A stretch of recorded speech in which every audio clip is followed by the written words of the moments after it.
बहिर्जी नाईक विजापूरहून परत आले आणि आपल्या घराकडे जाताना मध्येच एक माणूस चिलींचा सुरका मारत बोलला, कोण आहे रे तिकडं?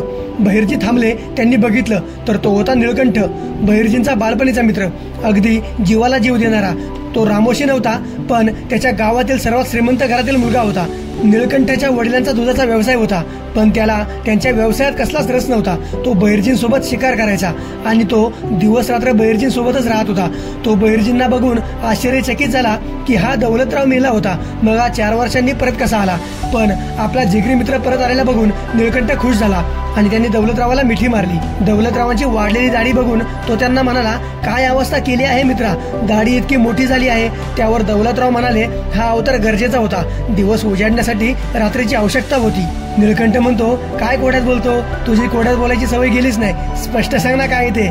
मला का नाही घेऊन गेला? मी तुझ्यामुळे माझ्या बापाच्या व्यवसायाला लाथ मारली.